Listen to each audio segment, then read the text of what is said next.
for my this particular stop motion animation that we just edited. I'm using a folding table, just like this one, square folding table, nothing fancy.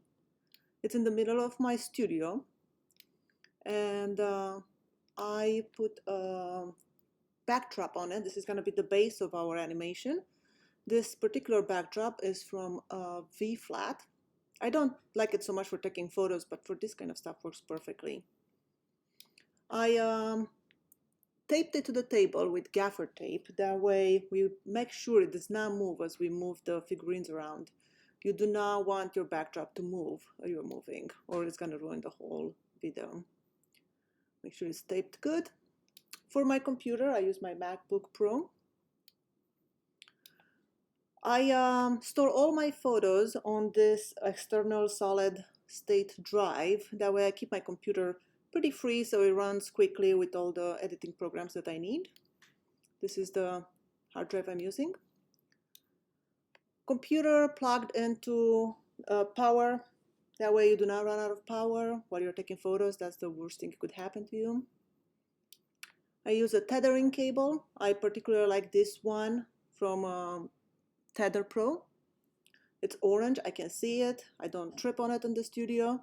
This one gets connected between the computer and the camera, as you see over here. For my camera, I used my A9 II. This used to be my wildlife camera, but now I'm not using it anymore as I have the A1. So I use it for stop motion. For the lens, I use a kit lens. This is the Sony 24-105.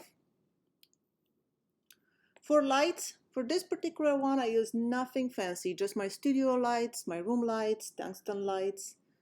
No video lights, no strobes, just this.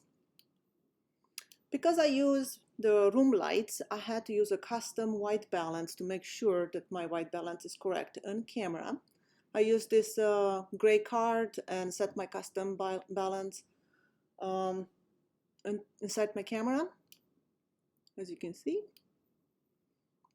For the backdrop, I use this Kate's fabric cloth backdrop. I have a lot of her backdrops. I have collapsible ones and fabric ones. I love it. I'm gonna make a video about that in some future time, but this is the backdrop I chose. I like it. It looks like spring. It looks like a forest.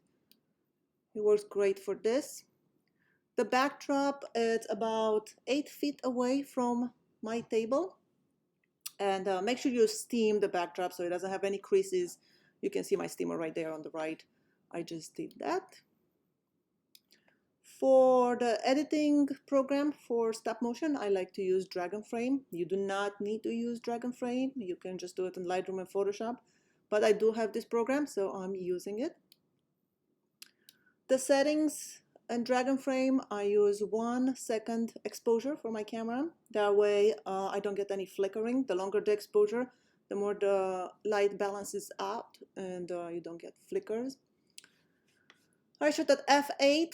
That way I have enough depth of field so my figurines are all in focus, but the background, because it's 8 feet away from the table, it will be a little bit out of focus. Makes it more realistic. And I shoot at ISO 100, that way I get no noise. I shoot in RAW, so I have all the power of editing in Lightroom. The white balance is custom. We do not want the white balance to shift between photos, so we said that earlier if you remember. And that's pretty much it for this one.